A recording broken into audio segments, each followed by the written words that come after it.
Gyokko Ryū koshijutsu kopojutsu have different densho and makimono. Some are watoji, text that you open like a book, and other are makimono open. Include to that, there is also many oboegaki kind of remember note that Takama sensei wrote to Hatsumi sensei. And they explain more and more different kind of technique. Gyokko Ryū, it's not just joryaku, juryaku, geiryaku, it's even more. You cannot resume a ryuha just to 3 level and a certain number of technique. If you do this, it's like you put the ryuha and the knowledge in a jail. I had a chance one day, thanks to Hatsumi Soke, to look in the scroll written by Takamatsu sensei, and here the explanation of Happo was, wow, make me feel that first I know nothing. Well, just before reading I knew nothing, but after reading I knew less than nothing, and that's the moment where you can see what you think you know is not what it is, and that you need to cultivate a certain deep humility in the front of the art.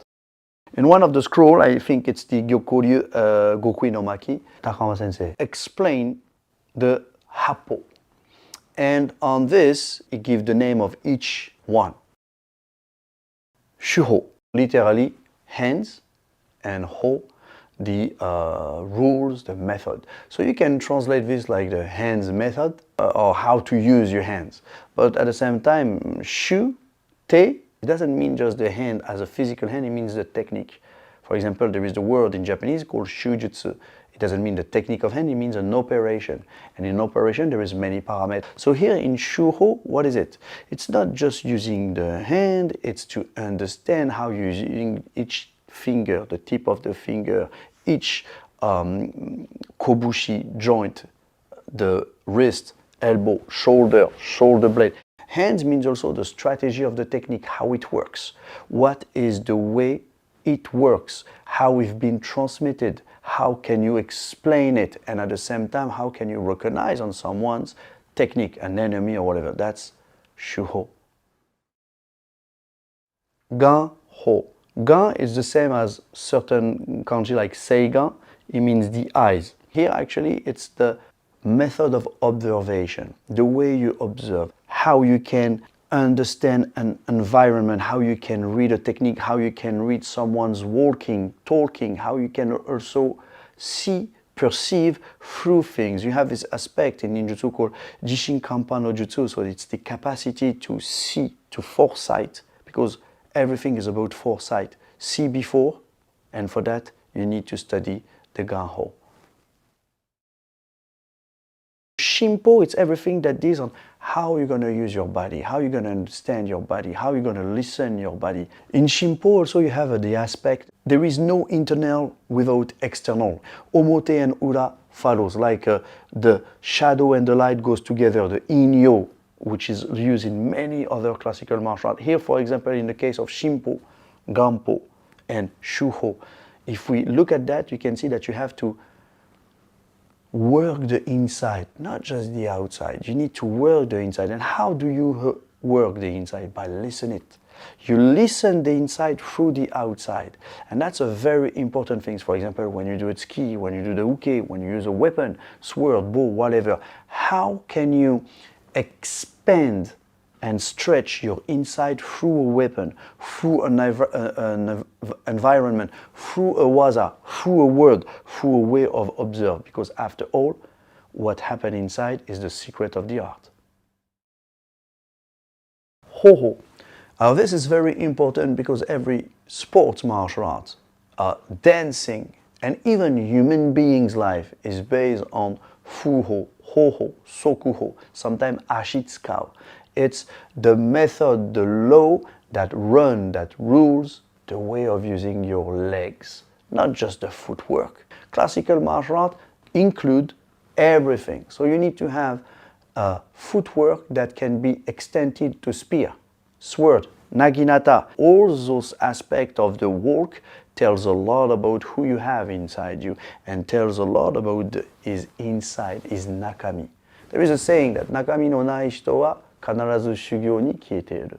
The translation is people who doesn't have that insight will automatically disappear from the practice. So here, seeing the legs of someone, legs tells a lot. And we said there is many words. For example, the late Gozo Shoda, but he's not the only one. Ueshiba Sensei as well. They used to use the word Soku no Budo. So the martial art of the legs, the Budo of the legs. Is it just the footwork? No, it's the toes, the ankle, the heel, the calf, the tibia, the knees, the upper legs to the hip. How you use them, how you understand their use, what kind of movement hurt. When you look, for example, in sports martial arts or judo, competitive, they all have problem on the ankle and the toes and the knees, which is connected in a biomechanic chain to the hip. And then the spine, the brain. Same for using the hand. Here again, Ho-Ho is very deep, and they used to say that every martial art, even in the Chinese classical martial art, it's about how you use your legs. Not how you use your hand, but there is a hand in your legs, because sometimes they used to say you need to use your legs the same way you use your hand, and for that they use the image of the monkey, that capacity of using this. And this is very interesting. Here again, look around you, observe around you. By your eyes, you might understand how to use better your legs and your hand, and to see the correspondence, to see the match between the two. The word seishin is very important. Anyone in Japan on any kind of discipline, they have the word of seishin that literally can be translated nowadays like everything that deals with the psychology, so the spirit, the mind, but also the sentiment. Most of the time when you use the word seishin, it's all about this psychological and at the same time spiritual, moral attitude. The way you look at the people, the inside compass you are, who you are deep down inside you, and all the education that you have from your family, from yourself, with the encounter with the world, etc., and at the same time with the master, and how you're going to grow and mature, how you're going to remove, filter. This is seishin. Seishin is also your capacity to study deeper, different kind of doctrine, religion, and at the same time everything that deals with the psychology, elementary psychology, the empathy. How can you sense someone? You're a teacher, you have a student, you need to be able to see if he's too weak, if he's scared, if he has family problem, if you have some priors, and how you're going to deploy everything you can in order to help him. That's also seishin. Then you have, of course, kisoku. Kisoku. So it's everything that deals with, we call this also in Japanese, kokyu, ho, the method, the way of breathing. A lot of things have been used, for example, from the Zen meditation and Zazen, but classical dojo said kokyu is important. It's not just about the way you breathe, it's how you can sense someone's way of breathing, because the way of breathing tells a lot about if you're quiet, if you are nervous, if you are ready to do something.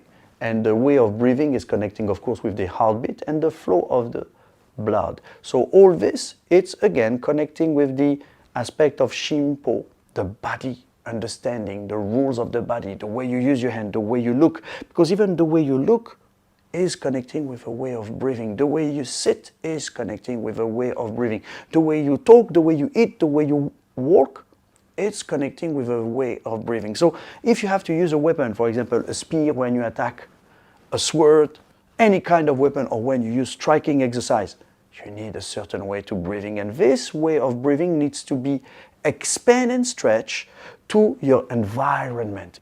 Most of the time when you focus too much on your breath, you forget that there is people around you, and especially an enemy who attack you. So listening and understanding your breathing through the breathing of someone. This is kisoku. In the movement of any technique, the way, for example, you're gonna attack or receive, grab, hold or seize, strike or evade, you need to breathe. Sometimes you maybe need to exhale, which will allow you, for example, to completely get loose and feel a little bit the gravity. Sometimes you need to inhale. Of course, the way you use your diaphragm is very important here. How you cultivate? Through the movement, by the movement, with the movement. If the movement is not correct, if it's too stiff, if you move in a certain way with speed, you can be sure that they said kokyu ga midare. So the breathing is troubled. And if the breathing is troubled, the movement is troubled. And the extension of that is the weapon. If you're not breathing correctly, the weapon will be more stiffer than she is already. Kihai. I have to say this is the one I like the best because you can see on many things, many scroll, many history. Kihai yo mizuni. I didn't sense your presence. I didn't sense your intention to kill. I didn't sense what makes you a warrior, for example. So you have a lot of phrases like that in different kind of story, from Musashi to Yagyu, Tsukara Boku, and even Takamatsu Sensei, Hatsumi Sensei, Gyokko is a lot about that. Kihai is how you can, and it's very, in the case of, for example, Gyokko Ryū Koshijutsu, is how you annihilate this intention, like it's an absence through the presence. You are here, but we don't sense you. You do okay, you do a strike, but we don't feel your hand, but you're here. This is Kihai. And how you cultivate this? Here again, through the movement, by the movement, with the movement. And this comes, of course, with the right master and the right way of practice. It is in the Shugyo, and also in your character, who you are deep down inside. In the word Kihai, you have also another way to read the kanji ki, that is translated by the energy, what is vital. In Gyokko Ryū as well, we have this aspect of the ki. So how you use it? When do you use it? So there is this kind of contradictory. Sometimes you should not show intention, because the intention in Japanese, ito, or also you can call this ikki, the intention of the mind, because the mind is an energy. Having an intention, it's sending the energy. So when you said sakki, it's the killing intention. It is at the same time an intention, a tension, a body tension, a eyes tension that is going to be sensed by someone. In Gyokko Ryū Koshijutsu, like in the other Ryuha, we should not use any tension and intention. So if we show it, then we're going to be catch. Then someone's going to understand we're here. Then they're going to do any kind of countermeasure or counter in order to stop us. You need to know how to use it in order to don't have to use it. That's how it's complicated. And this kind of key that some people is going to call also the internal power, we can call this also the essence of human being as a vital way, is also what makes your kamae, what makes your movement, your waza, your strike, proper, correct. It's not about seriousness. If you're too serious, you're too stiff. Gyokko Ryū, Koshijutsu, Koppojutsu, and use also something like a sekkin-sen written on the scroll, which means every attack that comes very close. Chikaku, setsu chikaku tatakau. So striking in a very close area. You can see this also in Koto-Ryū as well, Togaku-Ryū as well, Kukushin-Ryū also as well. So this aspect is demand a way to get very close your enemy in a way he cannot sense it. For this, of course, at the beginning when you practice, you need to study. You need to, I aim here, I do this, etc., etc. But even aiming, it's sending your intention, so it's sending your ki. Ki and intention goes together. When you know how to use it, you don't have to use it. And this is the most complicated things, because it's not something that really depends only on our willness. It's something that is a kind of process through the practice, that comes through the process of the practice. Kufu. So you have two kanji for kufu. Kufu can be translated like creativity. It's all the different kind of, let's say, not innovation, but things you're going to find through the technique, through the practice, through the transmission you receive that will allow you to develop more deeper what you already receive, to apply things or to stretch their application, to expand the application from, because you have to keep in mind that each movement is written and depend of an area, depend of a period, depend of a certain context. When you receive it, you have, of course, to understand where it come from, how it was used at that time, how it is used now, and how you can use it for tomorrow. This aspect of kako genzai mirai no jutsu, the practice of the past, in order to enlighten the present and to help for the future. First time we heard about those kanji, you have it already in Kamizumi Senokami, Kagemokuroku, and the Ichinin Ikoku Inka, written in the 1566.